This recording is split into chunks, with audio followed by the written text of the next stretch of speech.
दिल से आभार प्रकट करती हूँ। और अब मैं सबसे पहले अपनी पार्टी के संबंध में ये कहना जरूरी समझती हूँ कि हमारी पार्टी ये चुनाव उत्तर प्रदेश की लगभग सभी विधानसभा की सीटों पर अकेले अपने बलबूते पर ही पूरी तैयारी व दमदारी के साथ यहाँ सन 2007 की तरह फिर से अपनी पार्टी की पूर्ण बहुमत की सरकार बनाने के लिए लड़ रही है,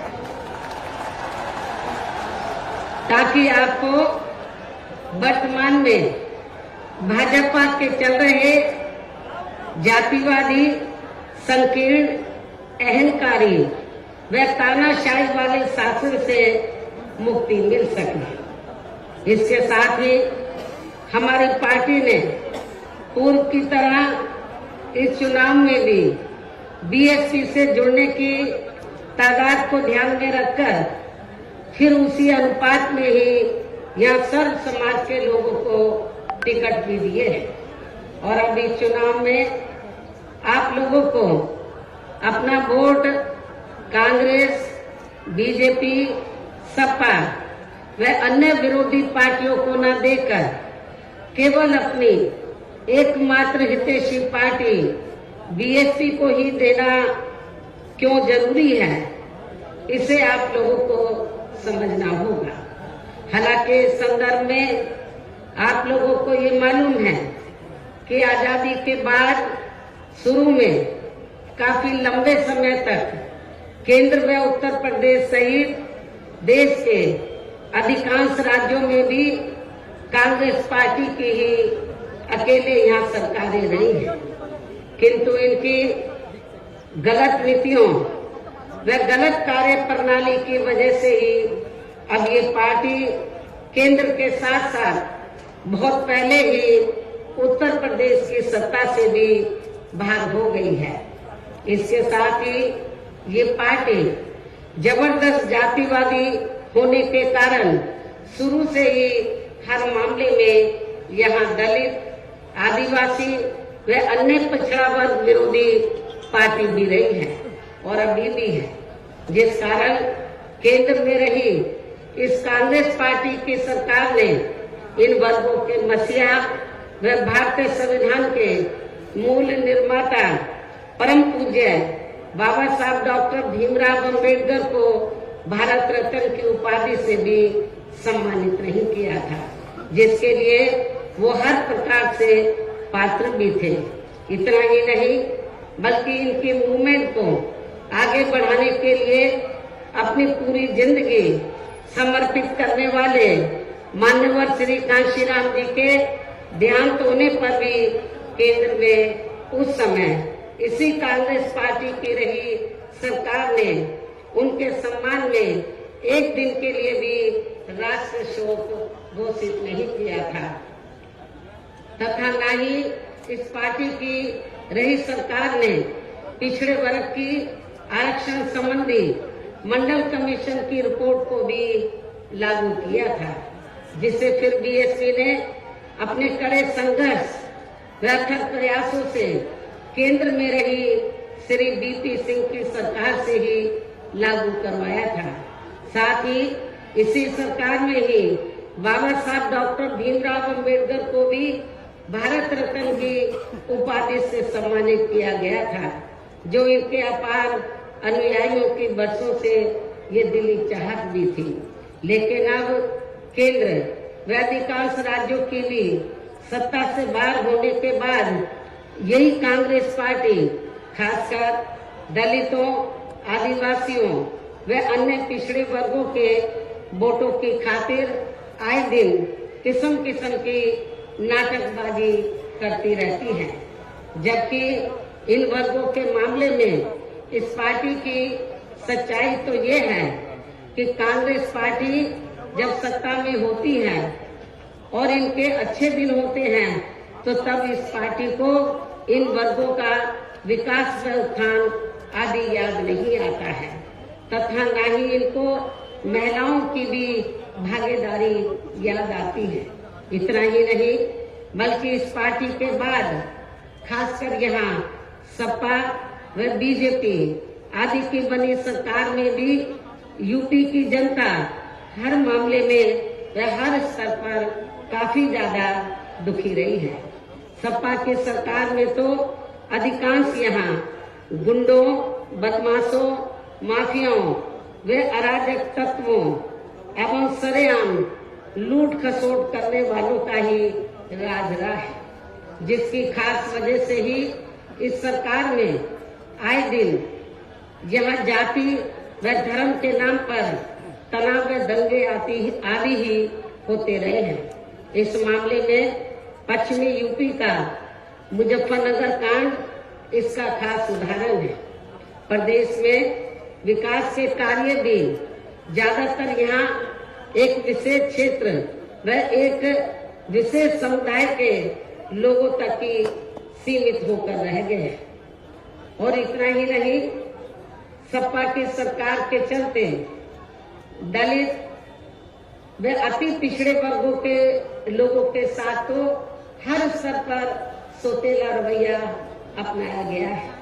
आप लोगों को ये मालूम है कि जब सपा पावर में आई तो सपा सरकार ने एक काम ये किया सबसे पहले सत्ता में आते ही कि हमारी पार्टी की सरकार ने जो दलित और अन्य पिछड़े वर्ग में समय समय पर संत गुरु और महापुरुष हुए तो उनको आदर सम्मान देने के मकसद से उद्देश्य से हमारी पार्टी की सरकार ने जिन नए जिलों के नाम इनके नाम से रखे, नई योजनाओं के नाम इनके नाम से रखे तो उनको बदल दिया। और इतना ही नहीं, मैं सरकारी कर्मचारियों को भी ये बताना चाहती हूँ कि जब पदोन्नति में आरक्षण को लेकर तो पार्लियामेंट में बिल आया तो यही समाजवादी पार्टी थी जिसने इस बिल को फाड़ दिया था और इस बिल को पास नहीं होने दिया, ताकि जो दलित वर्ग के लोग हैं उनको पदोन्नति में आरक्षण की सुविधा न मिल सके। ये समाजवादी पार्टी का कैरेक्टर है, चाल चरित्र है। इसी प्रकार भाजपा सरकार की भी नीतियां व कार्यशैली अधिकांश यहाँ जातिवादी, पूंजीवादी एवं आरएसएस के संकीर्ण एजेंडे को ही लागू करने पर टिकी रही है, जिससे प्रभावित एवं शिकार हुए लोगों का इस सरकार में सही से विकास व उत्थान आदि नहीं हो सका है। साथ ही इनका हर स्तर पर काफी ज्यादा उत्पीड़न भी किया गया है। धर्म के नाम पर हमेशा यहाँ तनाव व नफरत आदि का वातावरण ही बना रहा है, ये किसी से छिपा नहीं है। प्रदेश में हर प्रकार के अपराध भी काफी ज्यादा बढ़े हैं। खासकर दलित व महिलाएं भी इस सरकार में कतई भी सुरक्षित नहीं रही हैं। लेकिन मीडिया में इनके आंकड़ों को ज्यादातर दबा दिया जाता है। आपके आगरा में तो इतना बुरा हाल है दलितों का कि पुलिस की कस्टडी में तो दलित वर्ग के एक नवयुवक को मार दिया जाता है, ये भी किसी से छिपा नहीं है। इसके अलावा प्रदेश में गरीबों, मजदूरों, बेरोजगारों व अन्य मेहनतकश लोगों के साथ साथ दलितों, आदिवासियों, अन्य पिछड़े वर्गों, मुस्लिम एवं अन्य धार्मिक अल्पसंख्यक समाज के लोगों के हित व कल्याण के लिए वर्षों से जो भी यहाँ सरकारी योजनाएं चल रही थी तो उनका भी इन्हें इस सरकार में सही से पूरा लाभ नहीं मिल सका है। खासकर दलितों व पिछड़ों को आरक्षण का भी पूरा लाभ नहीं मिल सका है, क्योंकि इन्होंने ज्यादातर सरकारी कार्य प्राइवेट सेक्टर के जरिए ही कराए हैं, जिसमें इनके लिए आरक्षण की कोई भी व्यवस्था नहीं है। सरकारी नौकरियों में भी इनका आरक्षण का कोटा भाजपा सरकार में भी पूरा नहीं किया गया है। मुस्लिम व अन्य धार्मिक अल्पसंख्यक समाज के लोगों के साथ तो बीजेपी की सरकार ने अधिकांश इन्होंने पक्षपात वाला रवैया ही अपनाया है। इतना ही नहीं बल्कि इस बार बीजेपी की सरकार में अपर कास्ट समाज में से विशेषकर प्रबुद्ध वर्ग भी हर मामले में अपने आप को काफी ज्यादा उपेक्षित रहा है। इसके अलावा इनकी गलत आर्थिक नीतियों के कारण यहाँ गरीबी, बेरोजगारी व महंगाई आदि भी काफी ज्यादा बढ़ी है। खासकर चुनाव घोषित होने से पहले तो डीजल, पेट्रोल व रसोई गैस आदि की आए दिन बढ़ी कीमतों ने भी जनता की काफी ज्यादा मुश्किलें बढ़ाई हैं और ऐसा लगता है कि चुनाव खत्म होने के बाद उन्हें इनकी कीमतें बढ़ा दी जाएंगी। इसके साथ साथ उत्तर प्रदेश सहित पूरे देश के किसान भी केंद्र सरकार की गलत नीतियों के कारण काफी ज्यादा दुखी व परेशान रहे हैं और अभी भी परेशान है। प्रदेश में बेरोजगार लोगों को रोजगार नहीं मिलने के कारण ही ज्यादातर इनको पलायन भी करना पड़ा है। आप लोगों को ये मालूम है, आजादी के बाद कांग्रेस पार्टी लंबे अरसे तक यहाँ सत्ता में रही, लेकिन यहाँ रोटी रोटी के साधन नहीं मिलने के कारण बड़े पैमाने पर इनका पलायन हुआ। ये लोग पलायन करके चले गए और इसके साथ ही जब बीजेपी पावर में आई तो आप लोगों को मालूम है कि ये सिलसिला जारी रहा और कोरोना काल में जो लोग बाहर के राज्यों से वापस आ गए, जब उनको रोटी रोटी के साधन नहीं मिले तो उन्हें पुनः पलायन करना पड़ा। मुजफ्फरनगर में भी बड़े पैमाने पर सपा सरकार में लोगों को पलायन करना पड़ा। तो ये तीनों पार्टियों की जो सरकारें हैं, चाहे कांग्रेस सत्ता में रही हो, चाहे समाजवादी पार्टी, चाहे बीजेपी, इन सभी पार्टियों की सरकारों में किसी न किसी कारणवश जो दुखी पीड़ित लोग हैं, खासकर बेरोजगार लोग हैं, उनको पलायन करना पड़ा है। इस प्रकार से इन सभी विरोधी पार्टियों की रही सरकारों में शुरू से ही यहाँ यूपी की जनता काफी ज्यादा दुखी व परेशान रही है। खासकर कोरोना महामारी के दौरान तो इन सभी की हालत और भी ज्यादा खराब हो गई है। ऐसे में इन सभी विरोधी पार्टियों की रही सरकारों से निजात पाने के लिए अब इस चुनाव में यहाँ प्रदेश की जनता को अपनी एकमात्र हितैषी पार्टी बहुजन समाज पार्टी की ही सरकार बनाना बहुत जरूरी है, जिसने अपने चारों रहे शासनकाल के दौरान बिना पक्षपात व भेदभाव आदि के यहाँ कमजोर एवं उपेक्षित वर्गों के लोगों के साथ साथ सर्व समाज में से गरीबों, मजदूरों, बेरोजगारों, किसानों, व्यापारियों, कर्मचारियों, वकीलों एवं अन्य मेहनतकश लोगों के साथ ही युवाओं, छात्रों, महिलाओं व बुजुर्गों आदि के भी विकास एवं उत्थान के लिए अनेक ऐतिहासिक एवं महत्वपूर्ण कार्य किए हैं। इसके अलावा बीएसपी की रही सरकार में दलित एवं अन्य पिछड़े वर्गों में जन्मे अपने महान संतों, गुरुओं व महापुरुषों आदि को भी विभिन्न रूपों में पूरा आदर सम्मान दिया गया है, जिनकी यहाँ सभी विरोधी पार्टियों की रही सरकारों में काफी ज्यादा उपेक्षा की गई है। इसके साथ साथ बीएसपी की सरकार में पूर्व की तरह ही यहाँ सभी वर्गों, धर्मों व विभिन्न क्षेत्रों में लगे लोगों के हितों में भी फिर से ऐतिहासिक कार्य किए जाएंगे।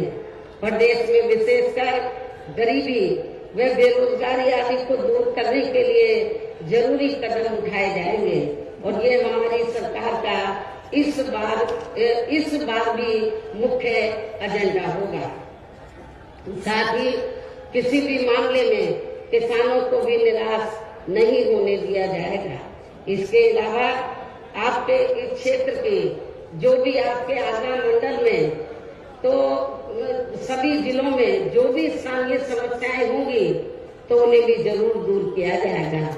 वैसे आप लोगों को मालूम है कि आगरा और फिरोजाबाद में तो जो यहाँ स्थानीय कारोबार चल रहे हैं, इनकी कुछ समस्याएं हैं, तो उनको भी दूर किया जाएगा। ये भी मैं आप लोगों को विश्वास दिलाना चाहती हूँ। साथ ही केंद्र व यूपी सरकार के भी विवादित, इसके साथ ही केंद्र व यूपी सरकार के भी विवादित नियमों व कानूनों को यहाँ जल्दी से लागू नहीं होने दिया जाएगा। इतना ही नहीं, बल्कि बीएसपी की रही सरकार में जिन महान संतों, गुरुओं एवं महापुरुषों आदि के आदर सम्मान में व उनके नाम पर जनहित की जो अनेकों योजनाएं शुरू की गई थी, साथ ही नए जिलों के नाम भी रखे गए थे, तो उन्हें अधिकांश, जैसा कि मैंने आप लोगों को बताया कि उन्हें अधिकांश सपा सरकार द्वारा बदल दिया गया है, जिससे उनके प्रति इनकी हीन व जातिवादी मानसिकता भी साफ झलकती है। तथा जिन्हें फिर बीएसपी की सरकार बनने पर जरूर बहाल कर दिया जाएगा। इसके साथ साथ बीएसपी की नई सरकार में सर्व समाज के व विभिन्न क्षेत्रों में लगे लोगों के हितों में जो अनेकों महत्वपूर्ण व ऐतिहासिक फैसले लिए गए थे, जिन्हें सत्ता परिवर्तन होने पर बाद में सपा व बीजेपी की सरकार ने ज्यादातर दरकिनार कर दिया है, तो उन्हें भी फिर से शुरू किया जाएगा। इसके साथ ही बीएसपी की सरकार बनने पर यहाँ बीजेपी व सपा आदि के शासनकाल की तरह कानून व्यवस्था को किसी भी कीमत पर खराब व लचर नहीं होने दिया जाएगा और हर स्तर पर कानून द्वारा कानून का राज कायम किया जाएगा। जाति व धर्म के नाम पर यहाँ लोगों का किसी भी प्रकार से शोषण व उत्पीड़न आदि नहीं होने दिया जाएगा। खासकर कानून व्यवस्था को बेहतरीन बनाने के लिए विशेष अभियान के तहत व दलगत राजनीति से ऊपर उठकर यहाँ गुंडों, बदमाशों, माफियाओं व अन्य आपराधिक एवं अराजक तत्वों को भी जेल की सलाखों में ही भेजा जाएगा। जहां मेरी सरकार में इनकी जेल के बाहर नहीं बल्कि जेल के अंदर ही सही जगह होती है। इतना ही नहीं, बल्कि जाति, धर्म व राजनीतिक द्वेष की भावना के तहत जिन लोगों को खासकर धरना प्रदर्शन आदि के नाम पर जबरदस्ती गलत धाराओं में फंसाकर उन पर अनेकों केस चलाए हुए हैं वर्तमान भाजपा सरकार में, तो उन मामलों की भी सही से जांच करा के उनके केस भी खत्म किए जाएंगे। अर्थात वर्तमान भाजपा सरकार में प्रदेश की जेलें जो अधिकांश ऐसे लोगों से भर दी गई हैं, तो उन्हें खाली करा के केवल यहाँ आपराधिक तत्वों को ही रखा जाएगा। इसके अलावा प्रदेश में खासकर शिक्षा के क्षेत्र में व अन्य और विभागों के भी कर्मचारी जो आए दिन अपनी मांगों को लेकर धरना प्रदर्शन एवं हड़ताल आदि करते रहते हैं, तो उन सभी मामलों को निपटाने के लिए एक आयोग का गठन किया जाएगा और उनकी सही मांगों को मान लिया जाएगा। इसके साथ ही यहाँ मैं ये भी कहना चाहती हूँ कि कुछ महीने पहले मैंने दिनांक 7 सितंबर को प्रबुद्ध वर्ग की सुरक्षा, सम्मान व तरक्की आदि को लेकर किए गए सम्मेलन में तथा इसके बाद दिनांक 9 अक्टूबर को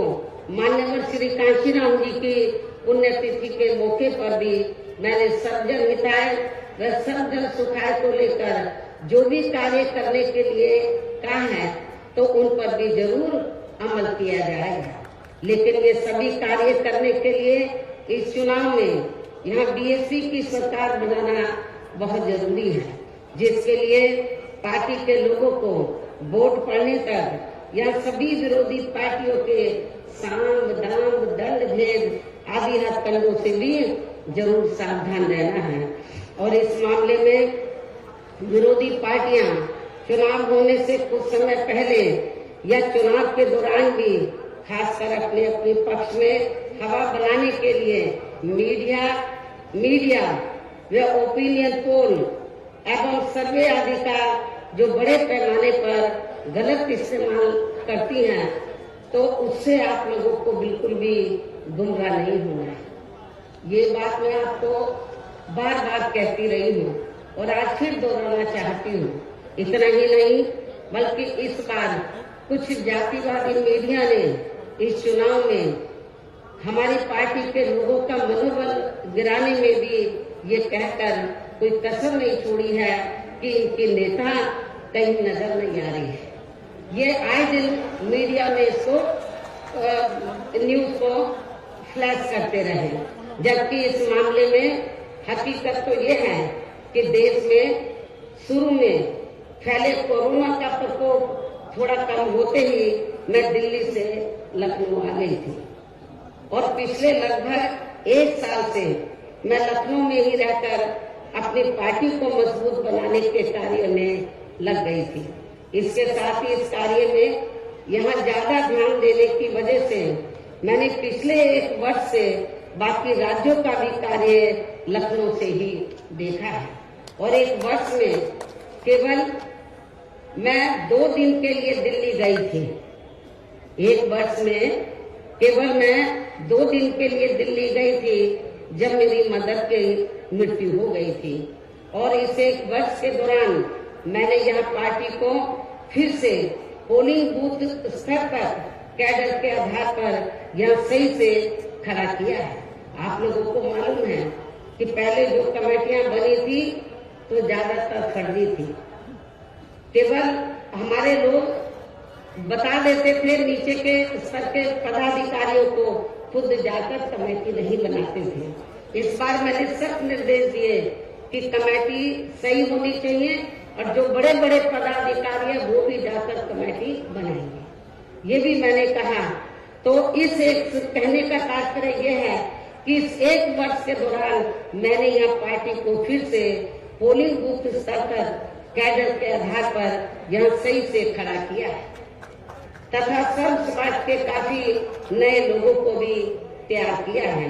इसके साथ ही पोलिंग बूथों की कमेटियों के बनने के बाद फिर मैंने अपने ज्यादातर निवास स्थान पर ही उनकी समीक्षा बैठकें भी की है और ये कार्य खत्म होने के बाद फिर मैंने इस बार उम्मीदवारों का चयन करने के मामले में भी विशेष ध्यान दिया है, क्योंकि इस मामले में पिछले चुनाव में हमारी पार्टी के कुछ वरिष्ठ नेताओं ने जो अधिकांश दूसरी पार्टियों में चले गए हैं, उन्होंने काफी विश्वासघात किया है।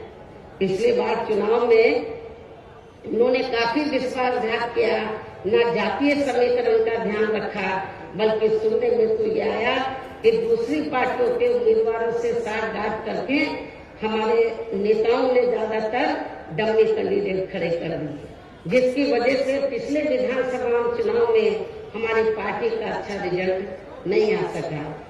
इस चीज का मैंने विशेष ध्यान दिया इस बात की तरफ और मैंने ये फैसला लिया कि इस बार मैं ये कार्य अपनी देखरेख में खुद करूंगी। 403 विधानसभा की सीटें हैं, एक एक सीट पर मैं उम्मीदवार से खुद मिली हूँ, अपने रेजिडेंस पर उनका पूरा परिचय लिया, तो तब मैंने उनका टिकट फाइनल किया है, ताकि पिछले चुनाव की तरह हमारे साथ कोई धोखा न हो जाए। और इसके बाद जैसे ही मैं इस कार्य से कल मैं फ्री हुई इस कार्य से, तो आज मैं अपनी पार्टी के उम्मीदवारों को जिताने की अपील करने के लिए यूपी की दलितों की खास राजधानी आगरा में आप लोगों के बीच में आ गई हूँ।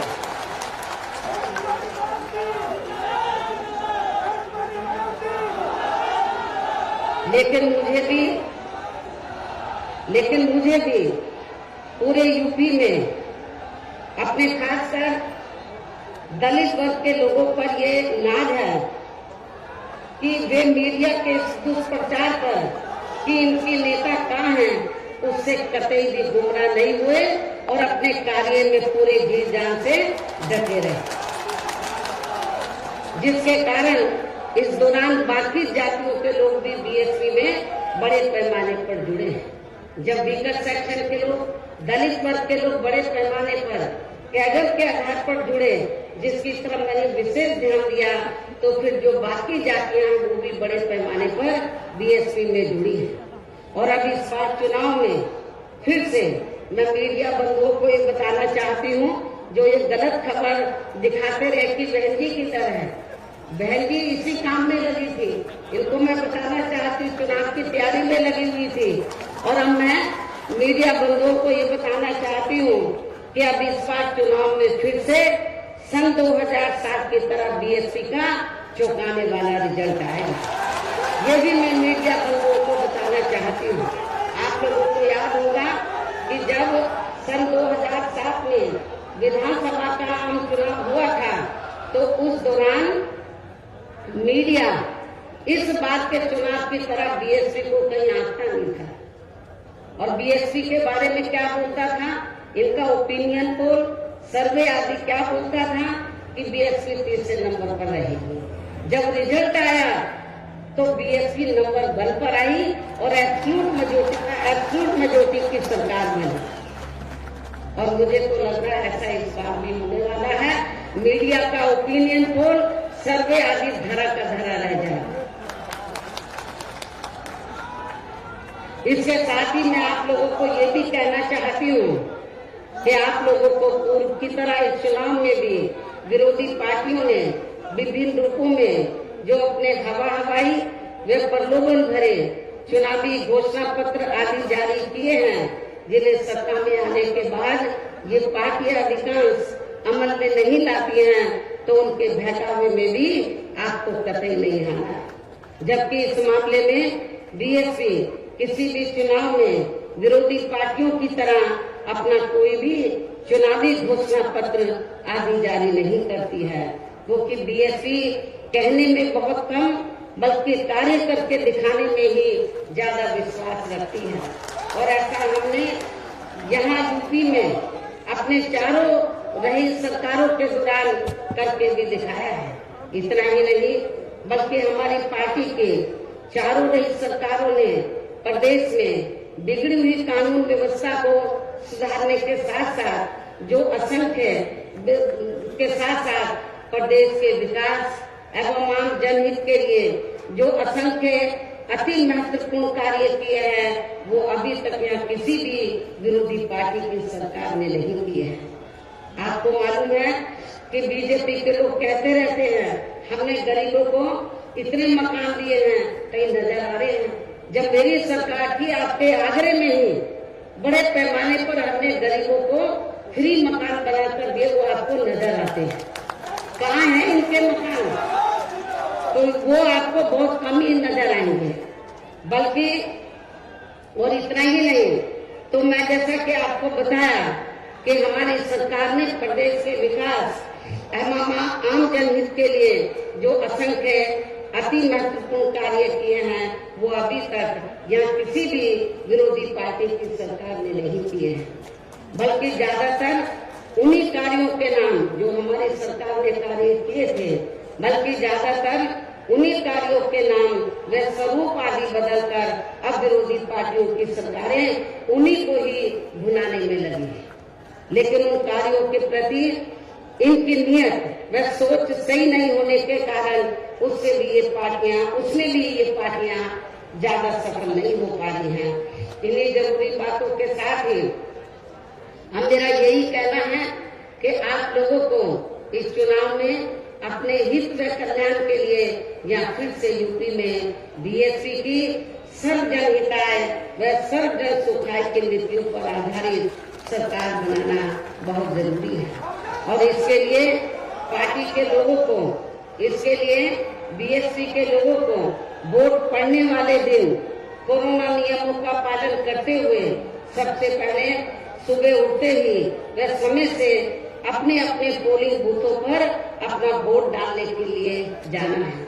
वोट वाले दिन याद रखो, बहुजन समाज पार्टी के लोगों, जो बीमार हैं, बुजुर्ग हैं, उनको छोड़कर जो बाकी लोगों को उस दिन आप लोगों को उपवास रखना है। कब तक? जब तक आप लोग अपने अपने पोलिंग बूथों पर वोट डालकर अपने घरों में वापस नहीं आ जाते। और इस मामले में हमारी जो महिलाएं हैं वो भी पीछे नहीं रहेंगी, ये भी मैं बताना चाहती हूँ। तो सुबह उठते ही सबसे पहले अपने अपने पोलिंग बूथों पर आप लोगों को वोट डालने के लिए जरूर जाना है। इसके साथ ही आपका वोट अन्य कोई व्यक्ति डाल न सके, इसका भी आप लोगों को खुद ही ध्यान रखना है। इसके साथ साथ अपनी पार्टी का कोई भी वोट पड़ने से ना रह जाए, तो उसका भी पार्टी की हर पोलिंग बूथ की कमेटी को विशेष ध्यान रखना है। और अब अंत में मेरी बीएसपी के लोगों से यही अपील है कि पार्टी ने या आपके क्षेत्र में, आपके आगरा मंडल में जिन भी विधानसभा की सीटों पर अपने उम्मीदवारों को चुनाव के मैदान में उतारा है, जो यहाँ आपके बीच में मौजूद भी है। हमारे आगरा मंडल के जो प्रत्याशी हैं, तो जहाँ जहाँ से भी वो चुनाव लड़े हैं, तो जिनको हमने चुनाव के मैदान में उतारा है, ये आपके सामने जो स्टेज बना है, आपके बीच में यहाँ खड़े हुए हैं और आप लोगों से वोट की अपील कर रहे हैं। और बीएसपी के जो ये उम्मीदवार हैं, तो इनको जिताने के लिए आप लोगों से अपील कर रहे हैं। जो यहाँ आपके बीच में मौजूद हैं, तो उन्हें आप लोगों को वोट वाले दिन अपनी पार्टी के हाथी चुनाव चिन्ह के सामने वाले बटन को दबा के जरूर जिताना है। बीएसपी का चुनाव चिन्ह क्या है? हाथी। और आपकी आबादी हाथी की तरह विशाल है। आप लोगों को अपनी विशाल आबादी को ध्यान में रखकर, आपका वोट बहुत ज्यादा है, आप लोगों को हाथी चुनाव चिन्ह के सामने वाले बटन को दबाकर इनको जरूर कामयाब बनाना है। अपनी पार्टी के लोगों को, जो जिम्मेवार लोग हैं, उनको ये बताना है, इस क्षेत्र, इस मंडल के लोगों को, कि बीएसपी ने अपनी सरकार के दौरान जो कार्य किए हैं, मेरे ख्याल आजादी के बाद किसी भी पार्टी की सरकार ने उतने कार्य नहीं किए हैं। चाहे डेवलपमेंट का मामला है, चाहे लॉ एंड ऑर्डर का मामला है। और इतना ही नहीं, जिन हमारे संतों, गुरुओं और महापुरुषों को वर्षों से आदर सम्मान नहीं मिला था, उन्हें भी हमारी पार्टी की सरकार ने पूरा पूरा आदर सम्मान दिया है। और जब आप लोग लखनऊ जाते हैं, पहले का लखनऊ आप लोगों ने देखा होगा और मेरे सत्ता में आने के बाद का लखनऊ देखा होगा। लोग बाहर के राज्यों से आते हैं, विदेशों से आते हैं, कहते हैं कि ये तो लखनऊ की तस्वीर बदल गई, लखनऊ की तस्वीर बदल गई। और इतना ही नहीं, आपके आगरा मंडल में भी मैंने काफी काम किया। लोग कहते हैं कि मथुरा धार्मिक स्थल है, मथुरा जिला में मंदिर है, मस्जिद है, गुरुद्वारे हैं, बौद्ध विहार है, सब हैं, लेकिन उसको, उस धार्मिक स्थल को, उस जिले में विभिन्न धर्मों को मानने वाले लोग रहते हैं, विभिन्न धर्मों के, लेकिन उस जिले का जो थोड़ा घना विकास हुआ मेरी सरकार में हुआ, उसके बाद मथुरा जिले का कोई विकास नहीं हुआ है। ये भी मैं मथुरा के लोगों को बताना चाहती हूँ। केवल मीडिया में हवाई बातें करते रहते हैं और लोगों को धर्म की आड़ में, उनके जो भावनाएं हैं, तो उनकी भावनाओं की आड़ में तो लोगों का वोट लेने का प्रयास करते हैं, लेकिन हकीकत में जमीनी तौर पर वहाँ पर कोई विकास का काम वर्तमान भारतीय जनता पार्टी की सरकार में नहीं हुआ है। यही सपा सरकार का हाल था। और बीजेपी को कुछ नहीं करना है, ज्यादातर वो मीडिया में घूमते रहते हैं। विकास के कार्य आप लोगों ने देखे हैं, कहीं आपको विकास नजर आया आप लोगों का? अपना पूरे 5 साल के अंदर कोई आपका विकास नहीं हुआ। आप लोगों के साथ जुल्म जाती हुई है। विकास किनका हुआ है? जो बड़े बड़े पूंजीपति हैं, जो बड़े बड़े धन्ना सेठ हैं, जो आरएसएस के लोग हैं, उनका विकास हुआ है। आप लोगों का विकास नहीं हुआ है। यदि आप लोग चाहते हैं कि आप लोगों का विकास हो, सर्व समाज का विकास हो, तो आप सभी धर्मों के लोगों का विकास हो, सभी जाति के लोगों का विकास हो, तो फिर आप लोगों को बहुजन समाज पार्टी के आगरा मंडल से जो हमने अपने प्रत्याशी चुनाव के मैदान में उतारे हैं, तो उन्हें अब आप लोगों को वोट वाले दिन अपनी पार्टी के हाथी चुनाव चिन्ह के सामने वाले बटन को दबा के जरूर जिताना है। और फिर से आपको यहाँ सन 2007 की तरह ही बीएसपी की अपनी पूर्ण बहुमत की सरकार जरूर बनाना है। तभी फिर प्रदेश में यहाँ अमन चैन कायम होने के साथ साथ सभी धर्मों व वर्गों के लोगों का भी सही से विकास व उत्थान आदि हो सकता है। साथ ही यहाँ अन्याय, अपराध, भय व भ्रष्टाचार मुक्त एवं विकास युक्त वातावरण भी पैदा हो सकता है। और तभी फिर यहाँ परम पूज्य बाबा साहब डॉक्टर भीमराव अंबेडकर एवं मान्यवर श्री कांशीराम जी आदि का भी सपना सही साकार हो सकता है। और इस उम्मीद के साथ ही अब मैं यही कहना चाहूंगी, क्या कहना चाहूंगी कि अब आपको हर पोलिंग बूथ को जिताना है, बीएसपी को सत्ता में लाना है। आप लोगों को हर पोलिंग बूथ को जिताना है, बीएसपी को सत्ता में लाना है। इस विश्वास के साथ ही अब मैं पुनः अपनी पार्टी के उम्मीदवारों को जिताने की पुरजोर अपील करते हुए अपनी बात यही समाप्त करती हूँ। जय भीम, जय भारत। अगर आपने अभी तक हमारा चैनल सब्सक्राइब नहीं किया है तो सब्सक्राइब करें और घंटी का बटन बिल्कुल भी दबाना ना भूलें ताकि सभी लेटेस्ट खबरें पहुंच सकें आप पे सबसे पहले।